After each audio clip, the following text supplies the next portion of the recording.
But I will say this, like I said to the 8th Ward candidates, we can have no community if we don't have unity. We must learn to come together and work together as a community. We can't rely on these individuals to represent us. There's numbers and power. And if we come together, we can make a difference and then voice our opinions for them to work for the people. God bless you. I'm Dr. Robertson, Chatham-Avalon Park Community Council President.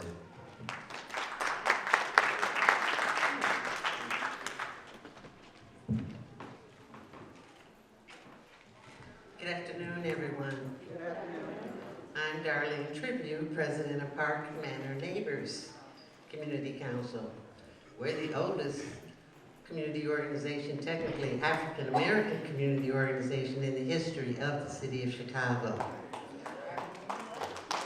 You know, COVID has taken its toll on all of our communities, but we're still here, we're not going anywhere, and we're gonna try and keep that hope alive, as it said.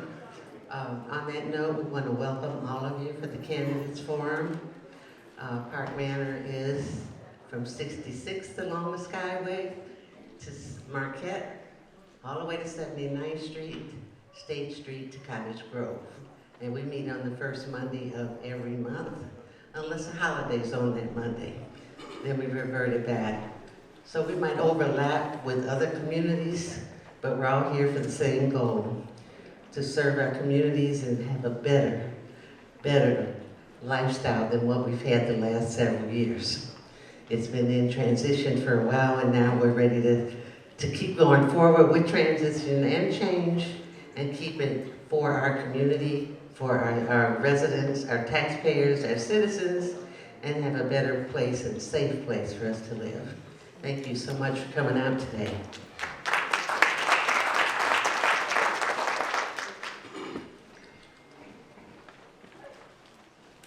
Thank you, Darlene.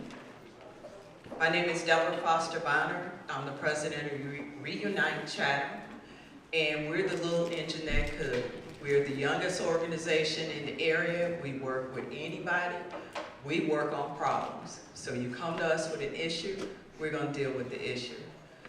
We actually have bumped heads with Darlene Tribune because our meetings are the first Monday of every month. We're currently on Zoom, but we will probably sometime in March, April, go to live. And we've got tons of events that are coming up, so follow us on Reunite Chatham Facebook page or send an email to chathamreunite@gmail.com. So now I have the interesting thing of explaining to you the candidate forum ground rules, okay? No political campaign material should be inside the forum. That means in this room, okay? If you have some, it should be outside where you signed in at. The audience must be respectful and refrain from excessive exuberance for or against a candidate. Let me repeat that. They should refrain from excessive exuberance. Because what happens with that is we eat up time. So we can't get some of the information that they want to share with us. The candidates will be given 1 minute of an opening presentation. Remarks should focus on the challenges and the offices and the remedies. Candidates will then have a one year. Wouldn't that be good?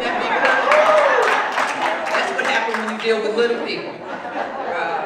Should have a 1 minute response to questions from the moderator and the journalists and community members. Questions from the audience must be written down. Me and a couple other people will go around, hold up your index cards, we will pick them up, we will give them to the moderator so that he can ask the questions of all the candidates. There's a lot of people up here, so as orderly as we can be, the better and the quicker we can go. No questions from the floor will be entertained. Disruptive behavior will not be tolerated, and I'm sorry, we'll ask you to leave, okay? What was that? Oh yeah, they over in that corner. We did call them, I'm pointing them out. So thank you for coming today, and hopefully we're gonna get a lot of good information and know what we need to do. Eli.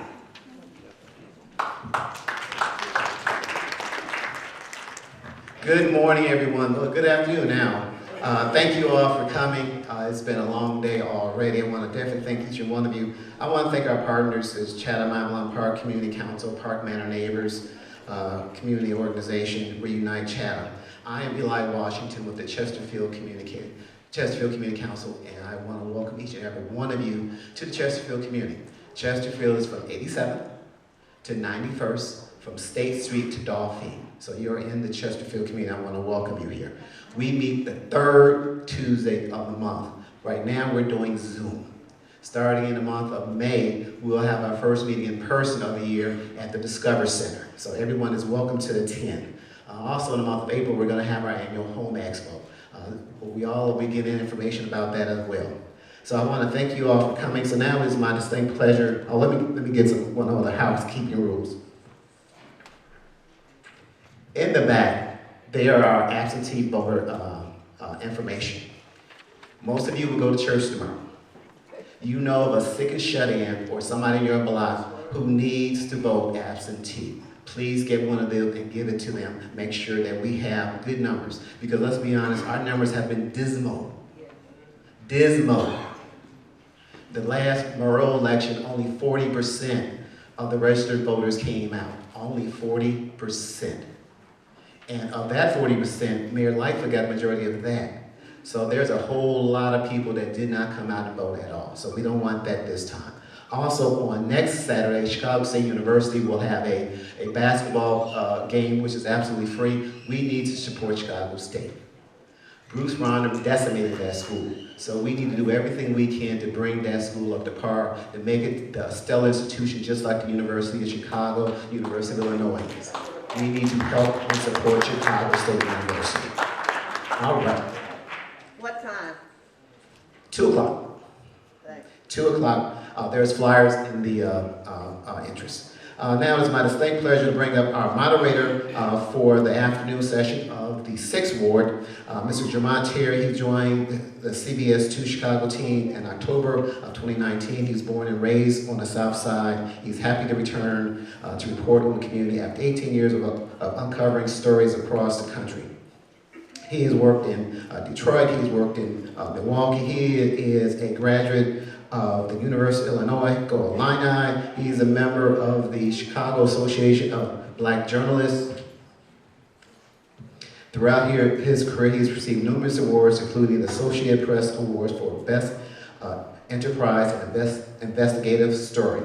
He's also contributed to WKYX and WXLL, led to prestigious Ed R. Morrow Award. That's some big stuff in journalism, the Ed Morrow Award. Jermont is an active member again of the National Association of Black Journalists. He grew up in Chicago and Beverly. He graduated from Morgan Park High School. I first kind of paid attention to Jermont during the pandemic when there was a story about a police officer in one of the south suburbs. This guy had to be super people. He said he had a business that's operating in the police district. Think about it. He's saying he's running a business outside of a police department. Needless to say, I believe he's been fired. I believe he might be on his way to jail. So obviously that was fraud. This man, he exposed that story. So it's my distinct honor and pleasure to bring on Mr. Jermont Terry of CBS 2.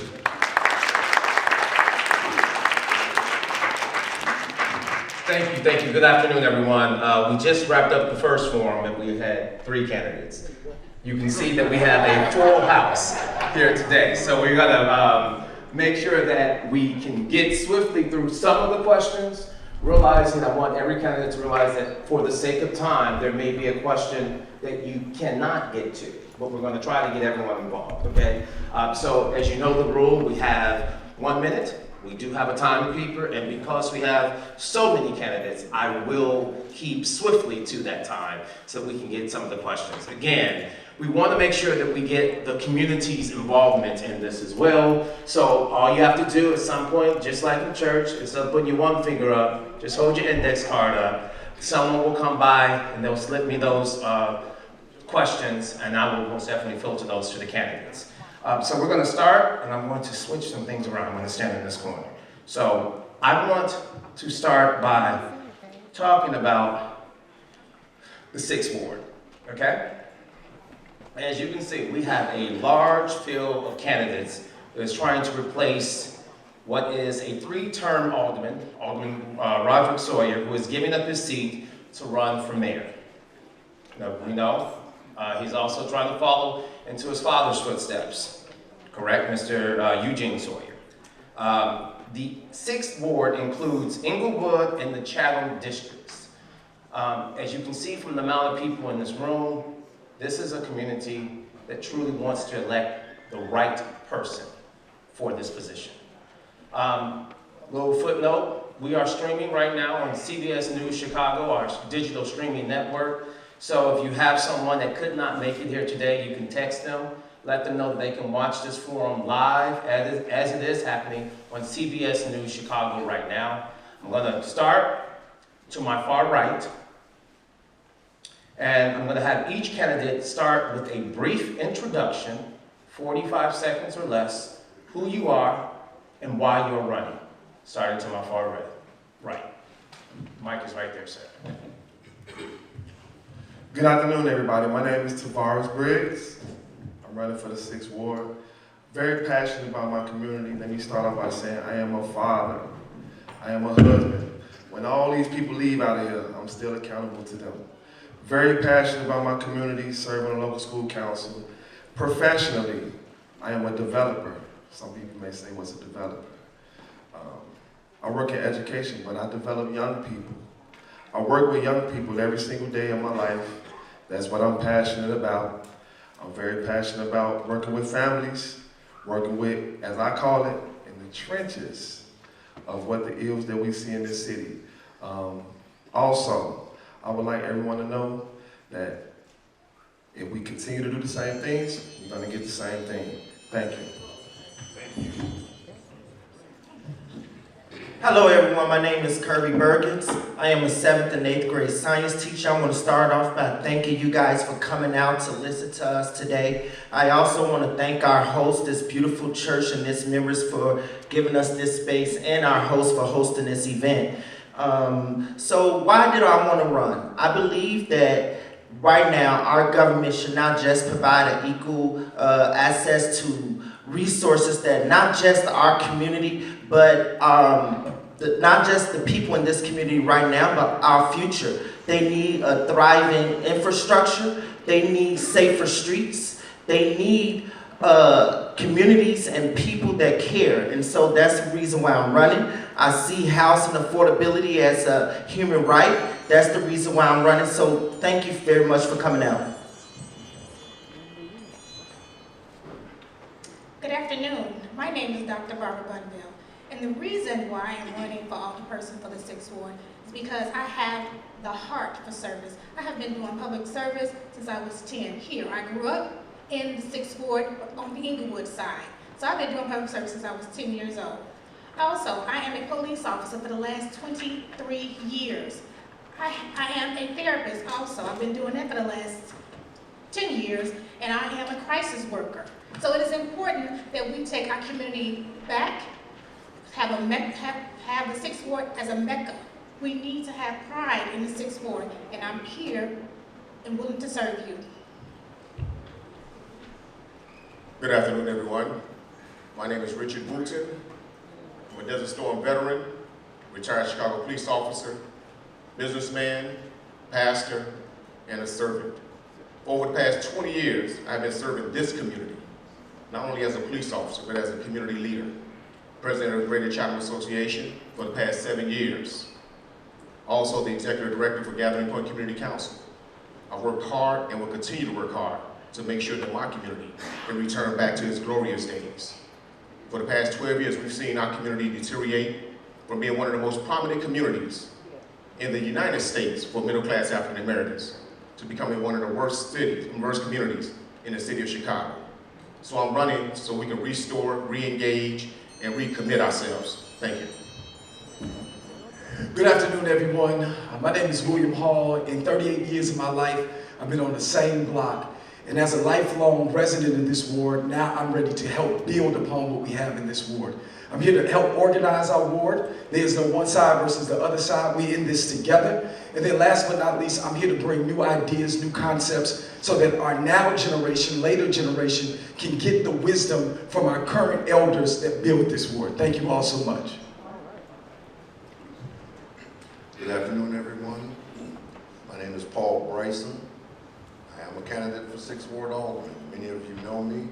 I have served this ward for the last 12 years. 8 years as your ward superintendent, and these last 4 years as the alderman's assistant. I have been on every block and every alley in this ward. I have been serving diligently to help make this a better place for all of us.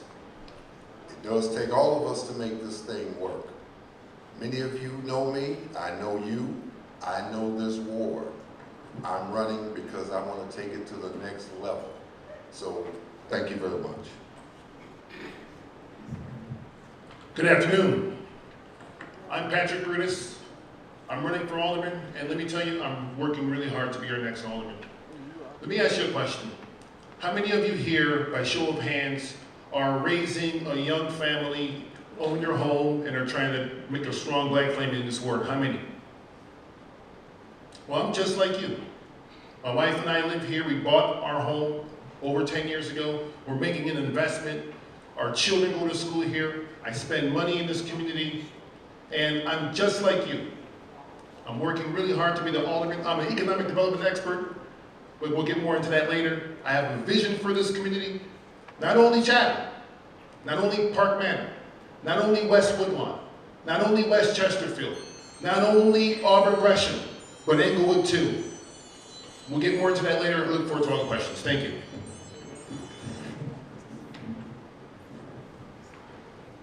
Good afternoon. Thank you for the opportunity to stand before you as a candidate for 6th Ward Alderperson. My name is Aja Kearney, and I ask for your vote as the next 6th Ward Alderperson. My story begins as a teenager with my mom. She worked for the late Assistant Lorraine Dixon. She was our former alderman.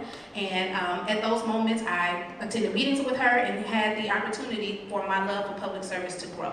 Since that time, I participated in the Young Democrats. We've engaged young people throughout the county and the state, as well as nationally, to become engaged in the political process and to register to vote. I appreciate this opportunity.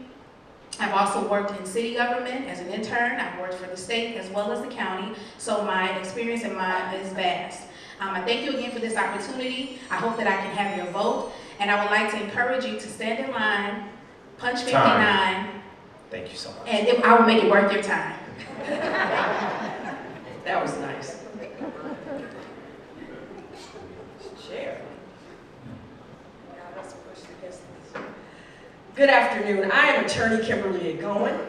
I'm from WVON Radio, but also I'm a public policy attorney, the only one here who has worked in legislation. And if you want these horrible policies to change, I am the person who can make that happen for you. Are you tired of the way that you are living?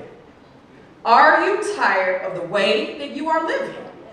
We know that we are so much better and we deserve so much more than what is happening to us in our community. But the issue right now is that what's happening in our community is the priority of no one outside of our community.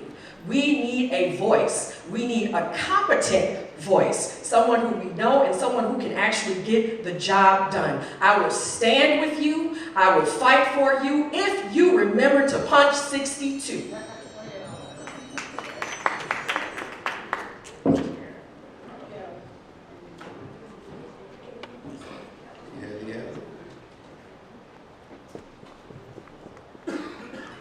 My name is Sylvester Baker, Dr. Sylvester Baker, PhD in psychology.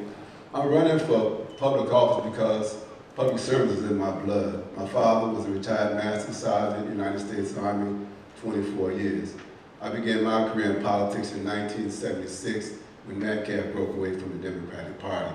I served in the 21st Ward under Niall Sherman from 1979 to 87 as a precinct captain. Politics is not new to me, so it'll be an honor and a pleasure to serve the 6th Ward. I am a servant that knows how to lead. Thank you.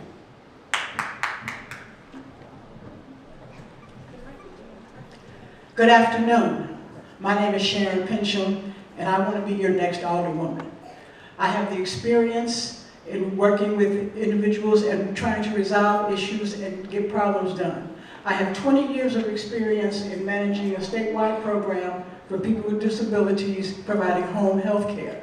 That was 30,000 individuals in the state receive the care with a $300 million budget. I have also been, for the last 4 years, working for our state senator, L.G. Sims, as the constituent services coordinator. In that position, I have found that there are situations that need to be developed and worked with, and we work with most of the organizations that are here today in reference to granting funds and making sure that we have things that are available to them in capital development and monitoring information. What I want to do is to make... This is time, sorry about that. I'll tell you that later. Actually, you can stay standing, Ms. Pincham. We're going to take the first question going to you. If you look around the 8th district and you look around the city of Chicago, one question. I apologize. 6th ward. I just did this. I just did the other ward. I apologize for that. Keep me honest, y'all. As we look around the 6th ward, we most definitely look around the city of Chicago. One issue that I'm finding in these cards that people are sending me is about crime. Just this week, the 7th Police District here in Inglewood, in the Inglewood community, put out yet another community alert about a rash of car thefts, people who are losing their vehicles, having their lives threatened because there are criminals out there doing something and hurting people and traumatizing the same people that you are all trying to serve. The question on the table, starting with you, Ms. Pincham, how do you plan to first address crime in a realistic manner if elected? 1 minute. Thank you. First of all, we need to redeploy our police department so that we can have response to our crime issues going on. Police don't prevent crime. They solve crimes. They investigate crimes. And basically what has to happen is the fact that we need more police in our streets so they can get to the response and they can have a better investigative result. That's the first thing, and that's the most immediate thing. Second thing would be if we have programs that bring our children. We have a guide now that says that we don't have enough police individuals. We need a pipeline from our schools with the community safety programs that are already in the curriculum in Chicago public schools and the city colleges. We can take our individuals who are interested in that program, put them into the program. They can do 2 years of junior, senior year, as well as a dual enrollment in the college board. They'll graduate with a diploma from the high school and an associate's degree and be ready to go to the police academy. Thank you so much. Mr. Bryson, we're going to pick up with you. You are currently working with the ward. Let's talk about crime. Okay, so I'm not big on words, but I'm big on action. I have developed a 5-point plan that will help us to deter crime. Deterrent is where we need to start. We can't prevent it, we can't predict it, but we can respond to it. I'll give you all 1 point. Our homes, our alleys, our streets don't have adequate lighting. We need to have adequate lighting. What's done in the dark is done in the dark, but we need to have light. So the plan that I have, if you're interested in learning more about it, you can call me directly. My cell number is the same personal number that's been available to everyone for the last 12 years. I'd love to schedule an appointment if you're interested in learning more about what I'm bringing to the 6th Ward. My office is at 510 East 75th Street. Thank you so much. Mr. Brutus, we're going to continue with you talking about crime at this moment. If elected, how do you address it within this ward? Well, I already released my public safety plan, which calls for working with CPD on reducing crime, also reforming the bad people, because we got to work with our people who are violent offenders and rehabilitate them. We also want to restore our neighborhoods, because we got to get Chatham, Parkland, we got to get this community back to its former greatness. I know all of you are waiting for that. And then what we also have to do, though, we have to reinvest in people who are here locally, like Charles Perry at the Kindness Campaign, Amina Matthews of Pause for Peace. I've been on calls with District 3 and District 6. Car thefts are the #1 issue in this community. Carjackings, they're stealing catalytic converters, but we also have people who are living on neighborhood blocks that can't even get into their homes. They're getting jacked up at the corner. They can't park in their garages. There is no lighting in this community. We are a very dark community. And with my menu money, I will launch a 2-year plan in the first 2 years of my administration to address lighting in the ward. But also I'll try to use the leverage as an alderman to work with some of our utility providers to get some lights for our porches because we are dark and it's unsafe. We got to get this place safe, and I have a plan to do those. We're going to continue with Mr. Briggs on the end there.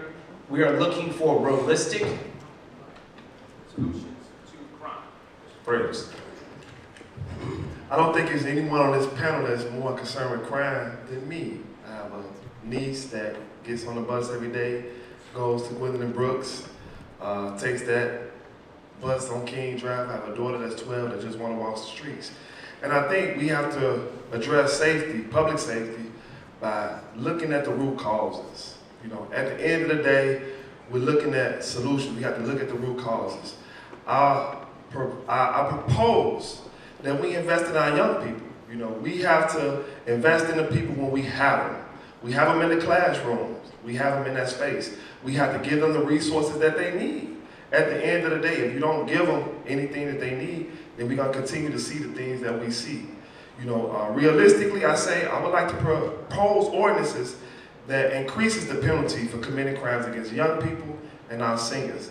As a city council member, those are the ordinances I would like to propose. But at the end of the day, we have to address the root causes. Otherwise, public safety will continue to look the way it looks. Thank you, Mr. Briggs. Mr. Baker, can you pick up that question? Yes, so I have a few points here.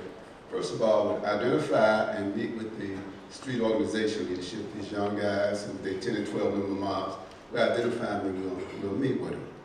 An 800 hotline number, the ward office, so those of you that don't want to call the police can call the ward office. A lobby City Hall for 1,000 more officers, form citizen patrol, this is Sneak and Creek. They would be for informational purposes only, not to take action. More poll cameras. Collaboration between CPD, the citizens, outreach workers, those guys out there trying to diffuse gang situations before they escalate. And the ward office. Reactivate block, club, precinct reps, and try to reactivate the nosy neighbor programs. All right, Mr. Hall, you are up on the question about public safety. If elected, how do you address it immediately? Well, first thing first, I'm glad that we're here to all have this conversation because we spent $1.6 billion in public safety. Anybody safe? 89 million in mental health. What if we put 10% of the public safety money into the mental health budget? That's number one. Number two, I'm calling LG Sims, I'm calling Nick Smith, who live in the ward, and asking for money from Springfield to further the idea that I mentioned on Monday about brighter lights. We need capital money. Then I'm going to the 5th floor and I'm asking the mayor, let's get an infrastructure deal. It's so interesting that we have all of this money, but people are stingy downtown. We need an infrastructure deal that we don't put the pressure on the menu budget. And then last but not least, I want to empower block clubs. I'm a block club baby. Matter of fact, my father was a block club president upon death. I remember sitting in those meetings with Alderman Steele, taking notes and giving talkbacks to my father. Give the block clubs money and resources, not only to make them bright, but to make them beautiful. Too much litter, dark neighborhoods equal tear up our neighborhoods, terrorize our people, and go on about your business. Thank you. Thank you so much, Mr. Hall. Kimberly Rowan, same question regarding public safety. I think this is a question that everyone will get a chance to address because it is an important topic. Well, the first thing is we have to really feel inside of ourselves that we deserve to be protected. That's number one, because we're having these large conversations about crime because things are happening in Lincoln Park. And we're having these marital conversations about that because things are happening to people who don't look like us. We've been suffering with this for a very long time. And the word is out that in our community, you can come here and do absolutely anything and never get caught. So we have to look at accountability for every side. Accountability for the criminals, they need to be locked up and kept away from you and me, the law-abiding citizens. And yes, they need to be reformed so they can be fit to come back into society. But we also have to ask, why is it in the 3rd Police District? Does it take an hour for your call? Your call as a law-abiding citizen for someone to come out and check to see whether you're dead, raped, harmed, or what have you. But on the north side, they get there within 7 to 10 minutes. Now, you can tell me anything. You can tell me that it's because we don't have enough police. You can tell me all of that. But we have to change the policy so that black people are protected. Thank you so much. Thank you so much. We're going to move on. Mr. Kirby Bird, it's your opportunity to answer this question regarding public safety. If elected, how do you address it immediately, sir? Well, first we must see gun violence as a national health crisis and deal with it as a health-based approach. So, like many others, I have experienced gun violence. I lost my 16-year-old cousin in a shooting in River Oaks Mall. So one of the things that I have noticed that we must do is first we must support the treatment, not trauma.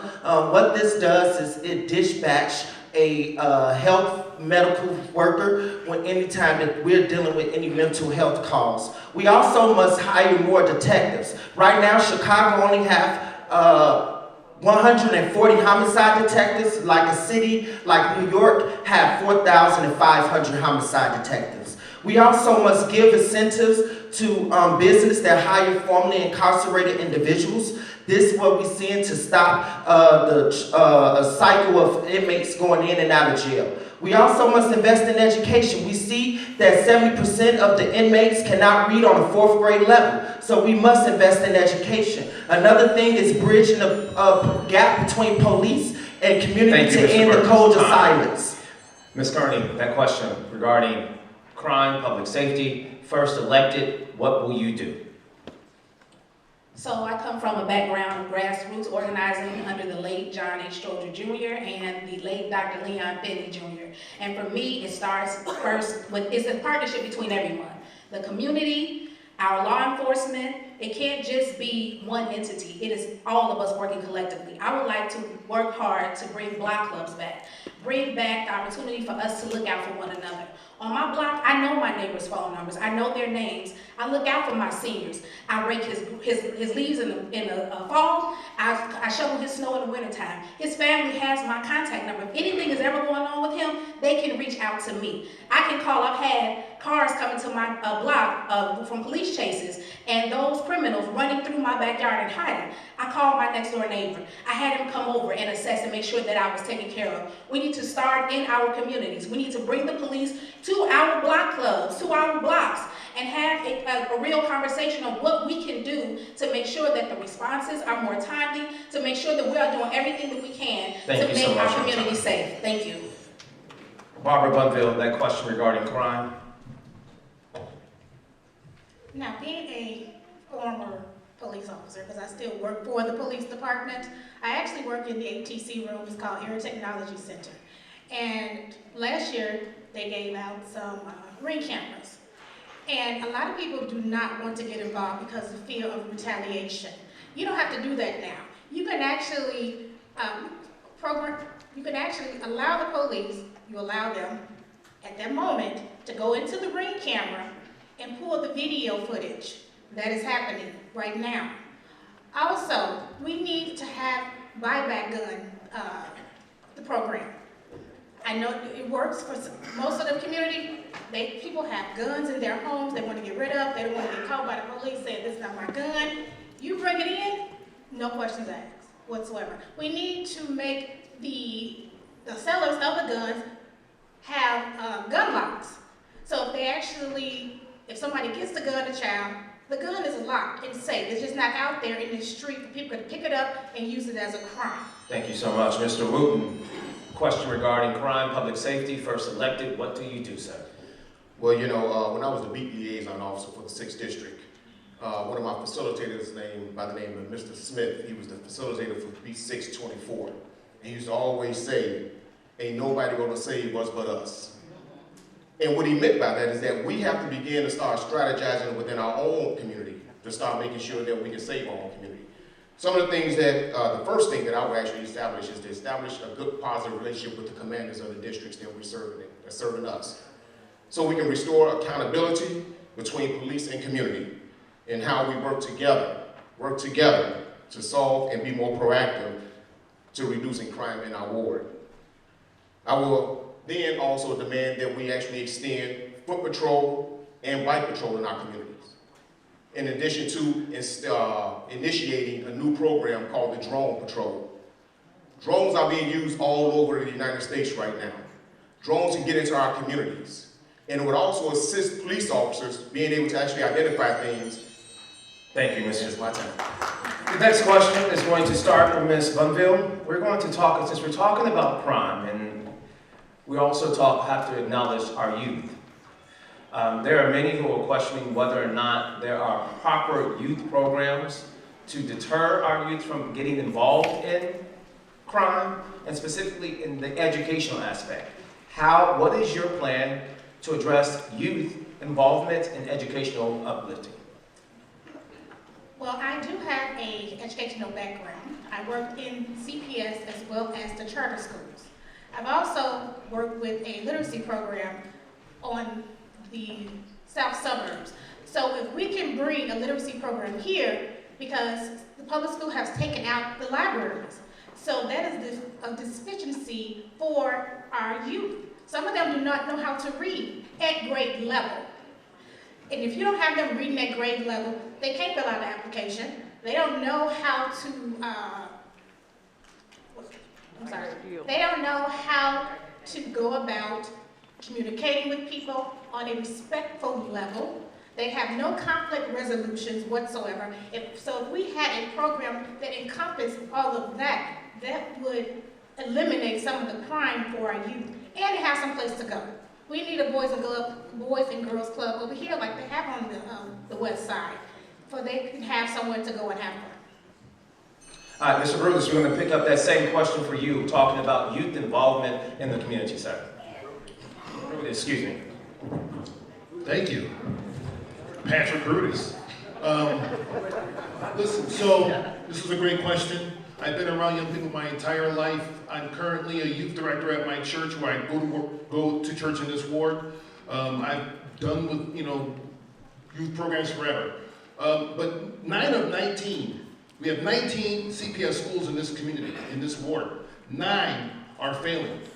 That is unacceptable. We should all be outraged. But here's the thing. As your alderman, I'm going to create and establish a 6-ward education advisory council that will be made up of you all, community, parents. We have a lot of former teachers in our community. We want to incorporate stakeholders, but more importantly, we want to involve the youth into that council because the young people know what's going on in their community and their schools better than we do. So as a former 2-time elected local school council member, I know exactly how schools function. I know exactly how they incorporate the budgets. Thank you, Mr. Brutus. And that experience is what matters. Ms. Fincher, we're going to pick it up with you, the same question regarding youth involvement. How do we address it? For the last 20 years, our education system has failed our children. The definition of a quality outcome from the high school level is graduating and then going to a 4-year college. It leaves a lot of our students out. What we need to do in the 6th ward is demand that we have programs that are in the other schools, such as vocational programs, such as technical programs, so that the students will have options, and maybe not even a debt. They can learn vocations and be viable citizens in our community. The next thing is we need to have incentives for our businesses to hire youth in internships. That way they get the on-hand experience in order to be able to have the type of learning, what it's like to be in the work world, what it's like to be doing things, customer service. We're missing that greatly. The third thing is we need to take these shuttered schools and utilize them for the Boys and Girls Club I heard someone talk about. We're still paying the bills. Thank you so much, Mr. Hall. Let's jump in on that regarding our youth today. Well, First thing first, I want to say that young people are not in this room right now. Second of all, I want to encourage our various organizations. Our schools need help. Faith-based organizations, block clubs can adopt a grade level, provide some supplemental resources. It only costs $1 to go to the dollar store to get those extra coloring and activity books. Adopt a grade level. The other thing that I want to do is year-long youth jobs. We give them summer jobs. What about fall and spring? The other thing that we need to consider is our parks. This is the first year that I can recall Cole Park was vacant. No hot dogs, no baseball, no turn those parks into innovative, creative centers. Bring Silicon Valley to the 6th Ward. Then I want to make sure that our young people have somebody that can relate to them. I spent 5 years of my life as a youth pastor, 3 years as a chaplain for DePaul University. Young people need somebody that looks like them, understands them, and most of all makes space for them. Why can't we have an election led by young people? Have our own little baby ward where they're aldermen, where they're precinct captains, so that they can feel empowered and invested in their own community. Thank you, Mr. Hall. We're going to incorporate a question from our audience, and this is going to go towards Mr. Baker. It involves the youth, but the question on the table is, I hear a lot about youth programs, but is there anything available for parenting? When I see youth committing crimes or have bad behavior, I wonder, where are the parents? So it's a twofold question. We're talking youth, but how do we address what's going on in the household as well? Well, good question. We know it all starts at home. Basically, the training of each child, individual child starts at home. So, a lot of our parents lack parenting skills, and it's kind of sad, but it's true. But some of the things I would do, form a youth committee, 18 to 35 in the ward, meet the young people where they are at. Host talent shows, sport tournaments, studio time, get that sponsored for these young people, promote the arts, the crafts, and the music. Then form an educational committee also in the ward, one of the committees I plan to form.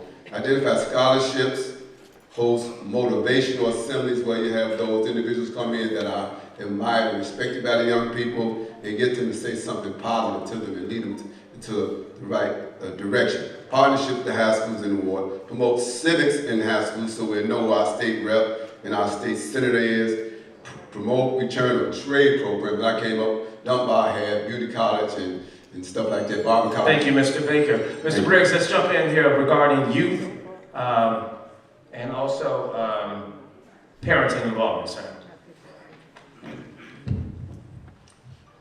It's a great question. We talk about it at forums. This is something I'm passionate about. This is something I do every single day. As a matter of fact, before I came here today, I was at a funeral of a student of mine.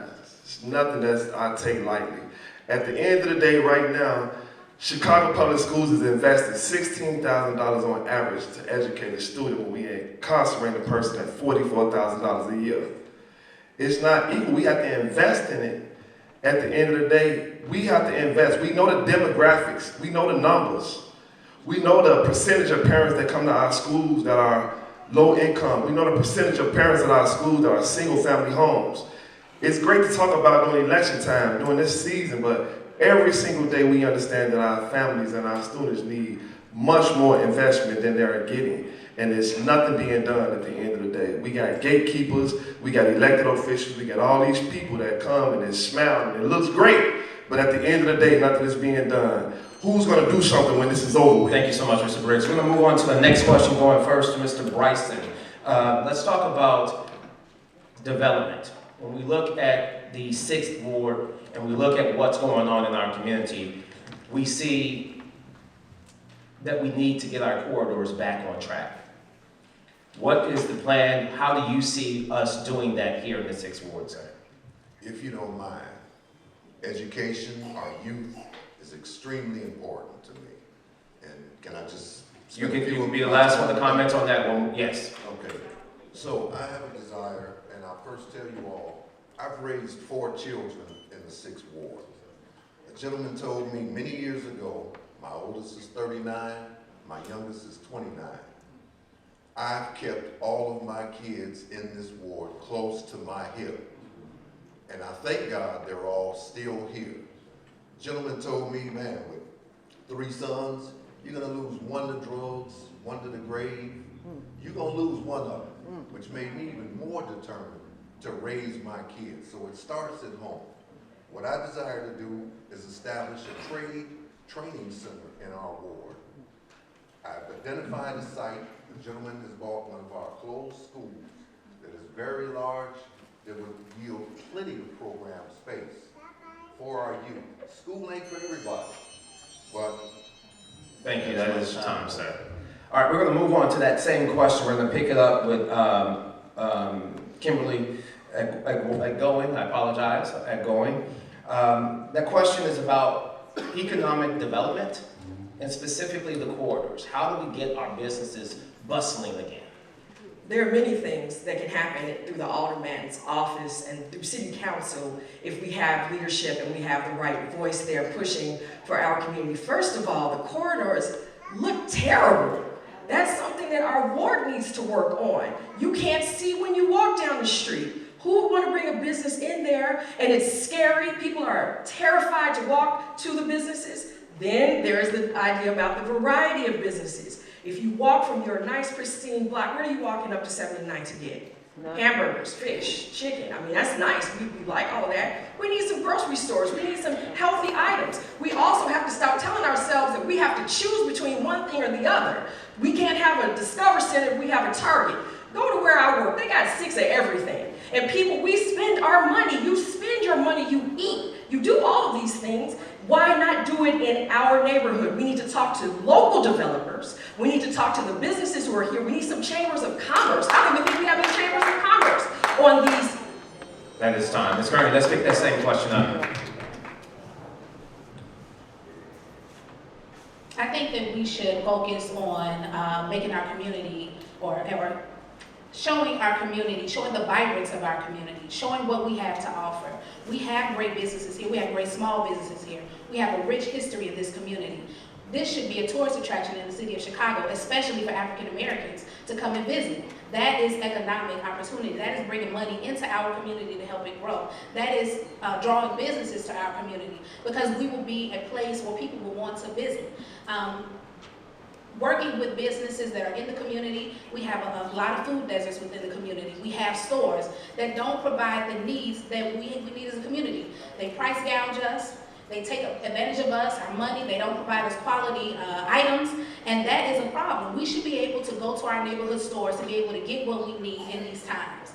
We should also make sure that we have ways to be self-sufficient in our community. And by doing that, and by bringing businesses to our community, it will continue to help us to grow. So I would like to work to help make sure that our small businesses flourish and continue to grow. Thank you. Kirby Burgess, let's pick up that same question regarding our corridors, economic development, sir.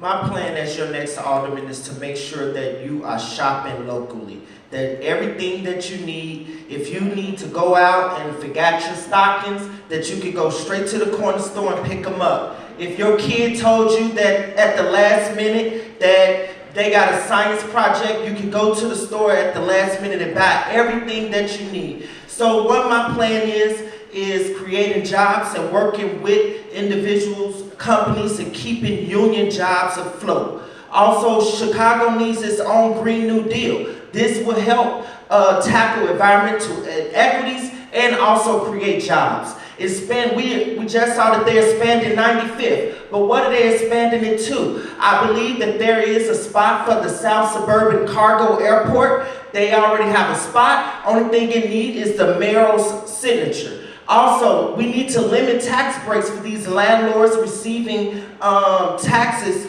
for their vacant storefronts. This will help bring back a blighted community. Thank you so much, sir. It's time. Now, the next question is going to be from the audience, and I will let anyone who wants to jump in address it. This comes from someone in our forum today.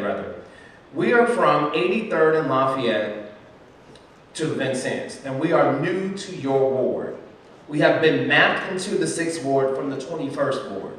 How are you going to implement us and make sure those who are new to your ward actually get the same benefits and or lack of benefits that others have not gotten? How do you include them? Who wants to jump in? Mr. Wooten, go ahead. I'll jump on that one. Okay, we're talking about the West Chatham community. And I've been very engaged in the West Chatham community since I've been campaigning. I've actually invited the West Chatham community over to become a part of what I did as an entire ward movie night for the community, where West Chatham, Park Manor, Inglewood, and we all came together. And when we came together, it was wonderful to see the entire ward come together and sit down and enjoy a movie together and hear the words, man, this is the first time we ever came together. And that's what I want to make sure of. We're bringing our community organizations, our Greater Chatham Alliance, and we're connecting it with the West Chatham organizations, and we're making them a part of the 6th Ward. So if you haven't seen me over there in West Chatham, just come and talk to me, okay? I'll make sure we get you connected to what we're doing here, okay? Anybody else want to jump in on that question? Yeah, real quickly, Mr. Baker got here first. Go ahead. So, all right, we're going to do Mr. Baker, and I got you. I actually graduated from Westcott right there on 80th and Normal. In a lot of, I mixed with a lot of West Chatham young people growing up. So it's pretty much just engaged in the neighborhoods. It's not a rocket science deal. You town hall me, you go block by block, get the people that work for you in your office to get out there and identify these people, get numbers. And then we have a meeting somewhere, so it's not a rocket science thing that you have to do. But that's my old neighborhood. I've come up right around there, Simeon and all that stuff over there. All right, So Mr. Bryce, you want to jump in on this one, the last one on that question? Go ahead. So I've been serving this ward, and yes, our boundaries have changed. What I desire to do also is, I want to have 2 offices. Our ward for years has been pretty much the east side of the expressway and the west side of the expressway. I believe both sides should have a service office that they can come to. We come from Halsted now. We used to go to Bishop, but we're from Cottage Grove to Halsted. Is it fair to come from way Halsted to Cottage Grove to the office? No, so I plan to have 2 offices, but we used to service the 87th to 95th State to King Drive. We lost in that first year in office in 2011 due to the remap. So now that that area is back in our space, we just need to have that connection and that conversation. And as your alderman, I will most definitely attend to the entire ward. I've been all over this. Thank you so much. We're going to move on with another question. And again, this will be a free-for-all. So if you're ready to talk, make sure you have the mic nearby, okay? This is a question coming from, we'll be all right. We'll get to you. This is a question coming from the audience as well. Because I want to make sure that your questions are answered. I live in the 6th Ward on 78th and Evans. I've lived there for 31 years. We're also a residential restrictive parking block because we are so close to 79th Street, which makes merchants and also Cottage Grove and 79th. We get a lot of folks who don't want to pay for parking on Cottage Grove. I feel like the city is just taking our money because the police or ticket writers from the finance never come to actually ticket people. This question is about how do we make sure that the taxes that these residents are paying really resonate and come right back to the streets, if I understood that question correctly. Sorry about that. Well, you know what? It's all about enforcing. When you have that relationship with the commander, you make sure the commander is have his people doing what they're supposed to be doing. We got the Department of Revenue that goes up and down 79th Street ticketing everybody up there that's trying to actually conduct business in our ward. So we want to make sure that our residential parking permits are taken care of as well. So one of the things that I will make sure of is that the department is going through those areas and making sure that they're enforcing, because no one should be paying for those that permit and not getting enforcement. So enforcing is the #1 thing, and it will be taken care of. Anybody else want to jump in? So I don't know who wrote that question, but to let you know that I am your neighbor. I'm on the same block as you on 75th and Evans. And so to answer that question is accountability. When we're seeing the cops take a long time for our calls, when we're seeing that the individuals cops may have to deal with gun violence, we need to import Cook County sheriffs into doing calls for tickets and those things. We need to utilize all forms of entities of Chicago and Cook County to help with this. And I remember when they had when we was in COVID-19 and doing the lockup, they used the Cook County sheriffs to write tickets and to deal with traffic stops. We need to bring that back. And that's my answer. Thank you so much. We're gonna move, go ahead, Mr. So we've actually been working on 75th Street. Neighbors and I have been talking about how do we protect the residential owners of property who live right on the corridor. Because President's Lounge, 606, and those establishments, those patrons, those people who frequent those nightclubs, they come and park on Evans, Langley, etc. So we've been working to actually try to address this. I'm happy to be part of that because we're actually seeing community engagement, we're fighting back, we're taking our action, and that's what we need to do as a community. We need to work together to find out how to solve these problems because they are issues, they are quality of life issues, and the only way we can get to where we need to be is to work together, right? We can set up parking. As Alderman, I would support 100% permit parking on the street at a certain time and move those people out of the community when they don't need to be in the community at 2, 3 in the morning causing, disturbance to your property. They need to move out. Clubs can shut down at 1 o'clock. Nothing good happens after 11 is what my mama taught me. And so we just need to work together. We can do it. Community first. Thank you so much, sir. We're gonna move on to the next question, okay? So this is also coming from the audience, and I wanna make sure that instead of a free-for-all, I wanna make sure I get someone who, get everyone involved. The question on the table is, what plans do you have to clear the excessive amount of garbage throughout the 6th Ward? Along 83rd Street, 87th Street. I mean, it seems like a simple question, but apparently it's not being taken care of. How do you address it? I had to fight for the mic. They up here gangbanging. Stop the fight. Say the truth. You feel me? First thing first, I'm riding with my superintendent. We talk about city jobs happening for years, but I'm riding with the super. I want to see what he sees, and I want to tell the super what the neighbors see. That's number one.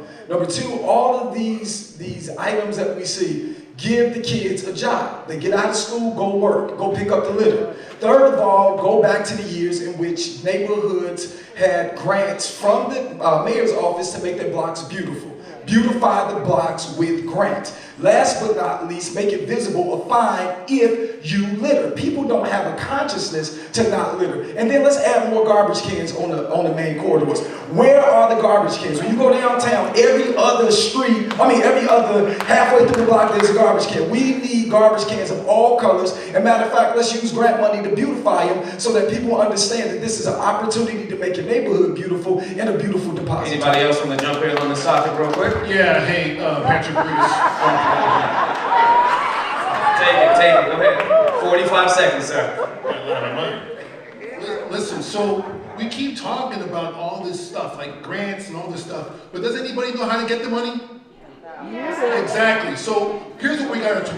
Here's what we gotta do. We have to work with what's already here. The problem is not the lack of resources. The Chicago City budget is $16.4 billion. It's not the lack of resources. We gotta fix ourselves. We're talking about comparing to different neighborhoods. Let's compare us to us, the greatness of the past. The old Chatham Park Manor that used to be the great neighborhood that I heard about and used to come over here and shop and go to Soul Bench when I was a young kid, and that's why I invested here. But we do have to clean the streets. We do have to clean the neighborhood, right? But if we're still talking about a dirty neighborhood 12 years ago, then why are we still talking about a dirty neighborhood today? All right, we're going to right? It's about leadership. Time, we're going to have Ms. Pincher, we're going to have her jump in. Go ahead. We all agree that the debris all around our community is horrendous. However, we need to make sure that we have the services that were provided for that. We do have streets and sanitation. They can be designated to go to these areas. They are designated in other parts of the city to make sure they are clean. They don't discard stuff any more than we do. We have people coming to our community. We have the red line there. That is a high traffic area, and we need to make sure our streets and sand takes care of those areas for us. Thank you, Ms. Pincher. Kimberly, the last one on this question, then we're going to move on. I'm in agreement with that. Stop thinking that you're the dirtiest people on earth. There is dirt all over the city of Chicago, except the resources are elsewhere. So no, we need to compare ourselves to other communities, as well as what we were in the past when we had cleanup week and that type of thing. The issue is that you should be able to go out and clean because you want to, not because you have to. Your tax dollars need to come back to you. And yes, I do know how to get the money. I know how to go talk to Springfield, I worked in Springfield, and how to push so that we can have everything that we are supposed to demand what you deserve. Thank you so much. The next question, we're going to stop this free-for-all. I'm going to direct the question starting with you, Mr. Wooten. We talk about, I've heard you guys speak about what people should do. The question on the table, what have you done while living in this ward, sir, that has been beneficial to this community? Okay. Everybody know what I've done. I hear it all in the morning. My contribution to this ward spans over 20 plus years. As a police officer in the 6th District, I engage and work with community members in solving crime and problems. I train block clubs and community watch programs. I partner with our local schools to provide mentorship and tough programs such as conflict resolutions. I fought for police reform and served as a member of Mayor Rahm Emanuel's Police Accountability Task Force, which is the reason for the consent decree currently governing the CPD right now. I have been the president of the Greater Chatham Alliance for 7 years, being an informative organization to the community, a partner to our local schools, hosted annual community clean and greens, and during the pandemic, not only did we provide thousands of masks and wellness kits, we also partnered. Thank you so much. Time, Ms. Kearney, we're moving on. That same question to you. What have you done? What does your record show? Well, first, just basically, I started by supporting the businesses in the community alone, making sure that my dollars are going into the community businesses. So before I go anywhere else outside of the 6th Ward, I'm making sure that I am tapping into the resources that are right here in my community so that that money is being funneled right back into our community. As a young person, as a young Democrat, I worked with the 6th Ward Young Democrats to build their Young Democrat organization to work to register voters, to make sure that the young people were engaged in the political process. I worked with the former President Carrie Steele of the 6th Ward Young Democrats to do that, and she was also my predecessor as the Young Democrats of Cook County. And we worked very hard to make sure that young people were engaged in activities to keep them involved in the political process. Thank you so much, Tavares Briggs. What have you done, sir? Pick it up. Been a long time since I had a mic. Gotta be quicker than that. Former student, Chicago State University, where I pledged Alpha Phi Alpha.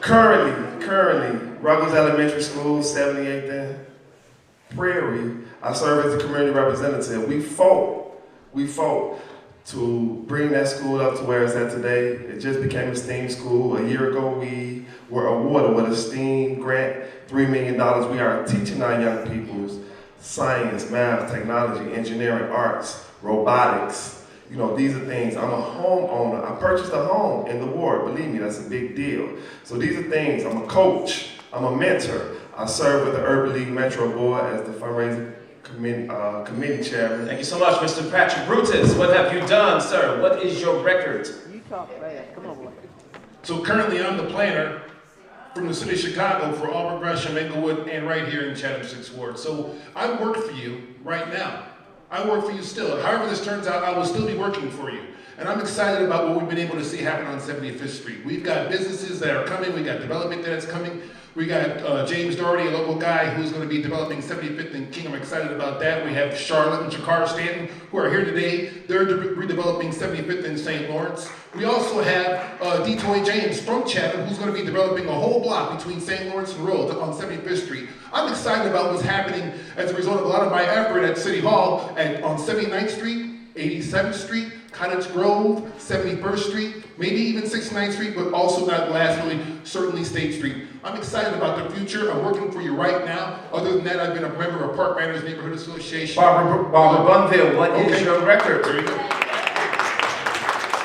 Thank you, sir. I have been working as a police officer here. I started here in the 6th Ward as a beat officer. So I got to meet residents on a one-on-one. I got to meet with them, as well as work with the community policing department. I didn't think of it. And solving problems, we work with the TAC officers. I still work with the 6th Ward, but I do it now from a technological standpoint. I do have a house here. I pay my taxes on time. I shop here. I make sure my house is up to par. It's not dilapidated, none of that. So I have done work for here in the 6th Ward. Mr. Hall, what is your record, sir? Well, first thing first, last 10 years we've raised over $1.2 million. 10% of that has gone back into local businesses right around the church.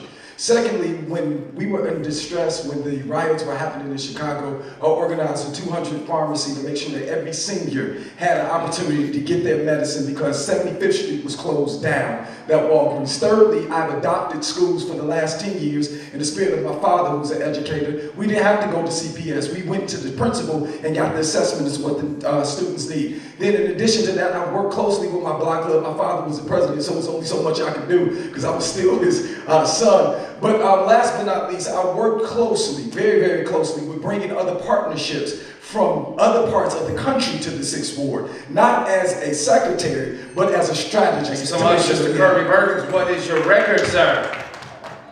As a middle school science teacher, I change the lives of my students every day. So next thing is, during COVID-19, I helped register over 1,000 seniors to get vaccinated. Another thing is I taught seniors how to use Zoom so they can also get their, talk to their medical, have medical visits. Another thing, tutor students in the park during COVID-19. I also help businesses in the ward clean up and rebuild during the riot. Another thing is, right now, what Patrick Brutus was talking about through 75th, I helped start that. I am the starter of that. I knocked on your doors to get you to sign the petition to help get that started. So while people talking about it, I'm the starter of that. What is your record, sir? Mr. Paul Bryson, what is your record? I would love to spend a lot more time on this. As your superintendent, which I was for 8 years, I personally completed well over 5,000 service requests from you all. Myself, I've run snow programs, I've run street sweeping programs, I've done everything in this ward. When COVID first hit, I was responsible for distributing tens of thousands of masks that we received to all the residents that desired. So I've been the boots on the street. I've been on every block. I've been in every alley. I know this ward and this ward knows me. So I've done plenty.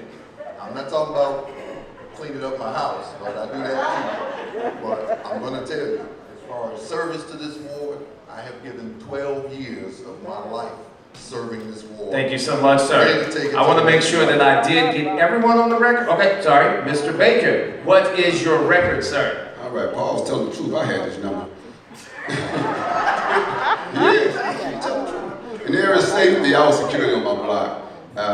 Actually, I was the sheriff's police sergeant, so I had, brought a car home every day, so I got thrown into the position. But it's a good thing. I made sure that the block was safe with no drugs dealing on my block. I approached all strangers that came to the house of the seniors. There wasn't no problem with that. With youth, I mentored over 50 youth in the ward since 1996 when I moved over there. Contributed $3,000 in trips, uniforms, sports equipment. And I came to a lot of schools on career day. I was a realtor too, and doing a lot of things then. So I always was invited to come to some school for senior day, career day.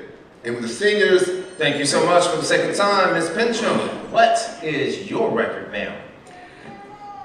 My record is, I was elected to 5 consecutive terms for the local school council as community representative for Gillespie Elementary and Harlan Community Academy. I'm a member of the Far South CAC, that's the Far South Community Action Council, and I'm the executive board as a legislative chair. I'm with the West Chesterfield Community Association. I have served as recording secretary, first vice president, and I'm presently the president of West Chesterfield. I'm a member of the board of directors of A.D.S. McKinley Community Service, and that's an organization that provides daycare services, mobile crisis mental health, CILA, foster care, jobs for persons with disabilities. and general information and referral for their clients to the city through federal and state contracts. And again, I work for Senator Sims' office, where I served as liaison for the constituents, many of you in this room, who had questions. Thank you so much for your time. I apologize. I want to make sure that we are now coming to a close.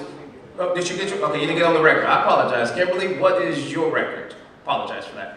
So I also adopt schools and CPS to ensure that our babies and our parents have all the resources that they need. My grant proposal was chosen by We Will Chicago to deal with lifelong learning, but we have to constantly remind them that African American students deserve to go to level 1 schools in every community, and it shouldn't be based on what your zip code is. I sweated all summer going door to door. I probably knocked on your door for treatment, not trauma, so that we can reopen the mental health clinics, because most of the crimes and things that we are seeing is because someone in their infinite wisdom decided to close all of the mental health clinics. I walked through 10 cities from here to Washington, D.C., so that we can tell our public officials, you need to treat violence against black people the way that you treated COVID-19 and find some solutions for that. We have 45 seconds per candidate for a closing remark. But in this closing remark, we want to make sure we address something so important. We love your engagement today. But if you lose, what is your engagement after February 28th? So the question on the table, in 45 seconds or less, starting with Mr. Briggs on the corner there, get your mic ready. Why should they really vote for you, and what will you do if not elected still? I say win or win. Win or win, not win or lose. Of course, these are very distinguished people, nothing but respect for everybody that has the courage to stand up and serve their community. I am very committed to working with myself and whoever wins, of course. But at the end of the day, we have to come back to what we have seen in the past. At the end of the day, very proud community, looking forward to serving the 6th Ward. Everything for me starts with our young people. We have to invest. We have to sow better seeds if we want to reap better harvests. And the 6th Ward, as everyone up here has described already, is lacking in services. I commit day one to be 100% servant. 99.5 won't do in the 6th Ward. Punch 61. Thank you so much, Mr. Patrick Brutus. Your closing statements, brother. Today I shared with you my vision. It's a big vision. Being an alderman is a big job. This is not a dream. This is a job. We need someone who can do this professionally on the first day. We don't have the luxury of time to elect somebody who doesn't know what they're doing. This job is part community, but it's also part City Hall. We got to pass ordinances. We got to understand budgets. I said before, the city budget is $16 billion. The county is levying $7.6 billion. CPD is not 1.6, but $1.9 billion. The school budget is $9.4 billion. This is a lot of money. If you don't understand this, you're going to take 4 years learning that. I'm already there. I'm doing the job. I am happy to be your servant leader. I hope to be your alderman. Please pray for me, and I'll see you at the finish line. Thank you, Mr. And however it turns out, I will be here to help because I'm working for you already. All right. Mr. Kirby Barton, that question, sir. So once again, thank everyone for coming out. So I tell everyone this one phrase, and I'm going to say it again, and it is Sawubona. It's not just a regular Zulu, it's just not a regular greeting, it's a Zulu greeting. It means I see your humanity, I see you as a person. And so I say to the audience, Sawubona. And I'm able to say that because I am you. I see the issues that are concerning this ward, and that's what brought me to this table. And so when we see systematic and racial inequities when it comes down to access to good housing and high-paying jobs and excellent schools, they're not by design. It was created by government, and therefore can't be eradicated by government. But we have to elect those that are innovative, that are courageous, and not afraid to go against the political Thank you so much for your time. Vote Kirby February 28th. Ms. Kearney, you are up. Your closing statements to this crowd today. First, thank you for this opportunity once again. I hope that I can count on your vote on February 28th and early voting as well. So if I don't make it as alderman, which I'm very confident that I will, I gotta speak things as though they are. So I want to speak things as though they are. That's not me being overly confident, but I'm letting you know that I want to serve you all. I look forward to serving you all, and even if I don't make the seat, right now I'm working with my neighbors to build our block clubs, to get our communities back together, and I will commit to continuing to do so, working with whoever the aldermanic candidate is and our neighborhood organizations to continue to build grassroots, going door to door, block by block. Also encouraging public service assistance, because that is a lot of what I've heard about. Remember, I encourage you to vote, stand in line, punch 59, I'll make it worth your time. Thank you so much. Ms. Barbara Bunville, you're up. Closing remarks to this crowd today. I want to thank everyone for coming out here to learn about good government. If I do not win, I will help out. I don't have a problem with that. I have been doing public service. I'm part of Delta Sigma Theta Sorority Incorporated for the last 26 years.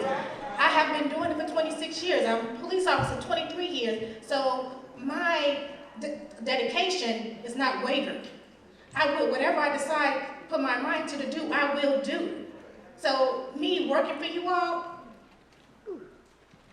no question. I am there. Day one, I'm there. So if you need somebody to work for you, I'm the person to vote for, punch 54. Thank you so much. Kimberly Gowen, you're up. Closing remarks. So I am attorney Kimberly Gowen, and I am always going to be me. I'm going to tell you the things that you need to hear, but you might not want to.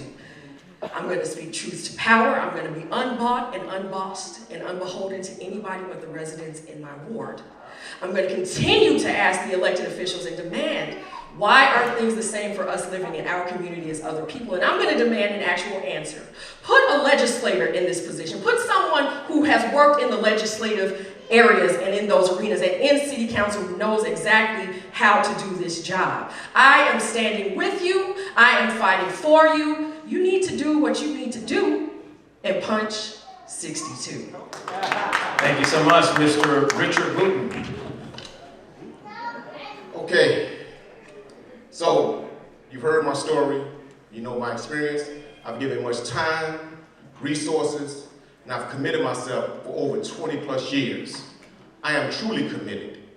Even after my last run for alderman, I've still continued to serve my community.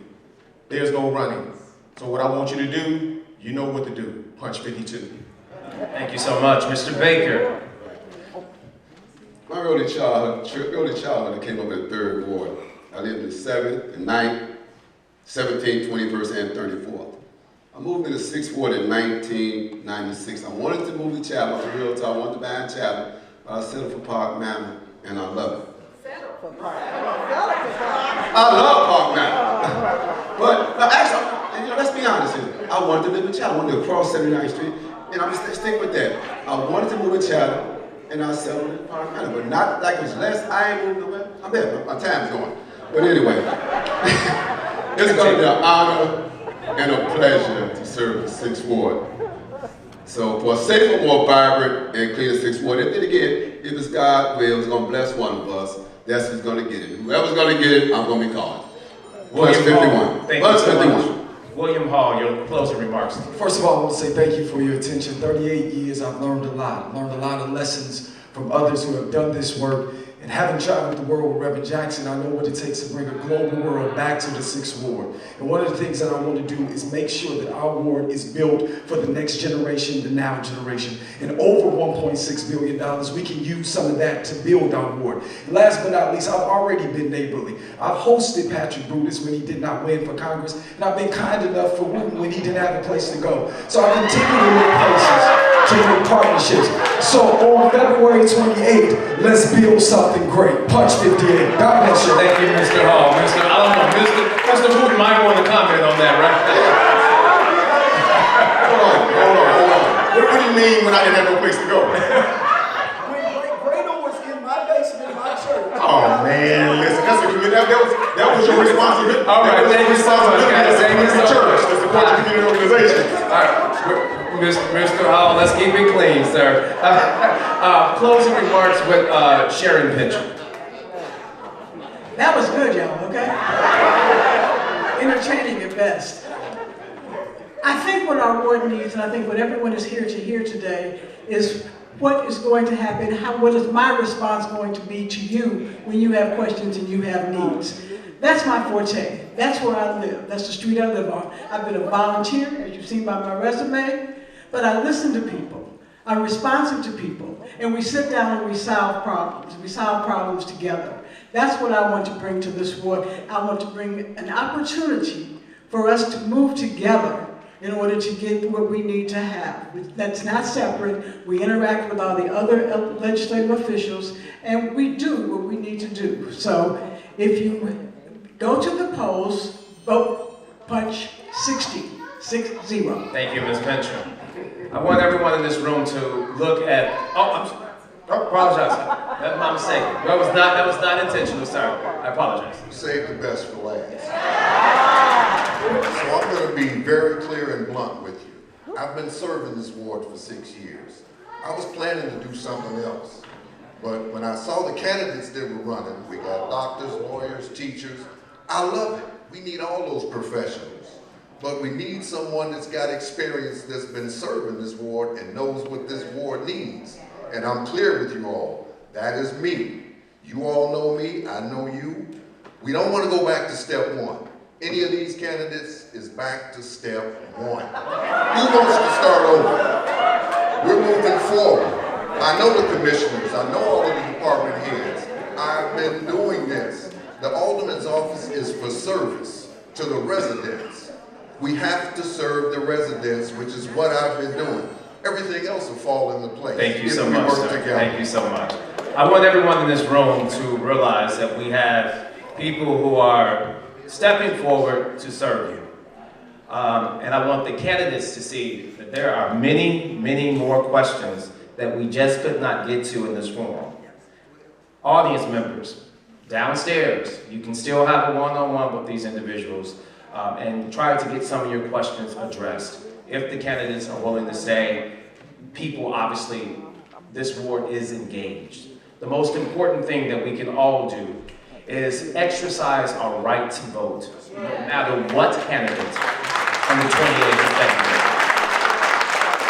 I do want to just acknowledge, again, who helped put this on for us, because we are here. I love to see this engagement from people online, from people here present today, and it's just a good indication of community engagement. There's no question that this community cares. There's no question that the candidates care about what they have going on. But this event today was sponsored by the Chatham-Avalon Park Community Council, the Chesterfield Community Council, the Park Manor Neighbors Community Council, and the Reunite Channel NFP. If you do not know these organizations, you should thank them for putting this forward, getting all these candidates out here, not only in the 6th Ward, but also in the 8th Ward. You have a voice, your voice matters, and you should most definitely exercise your right. So on behalf of CBS 2 Chicago, and everyone that has been watching on our streaming network, CBS News Chicago, we thank you for logging on, watching, and most importantly, go out and vote February 28th. Chicago needs it. Chicago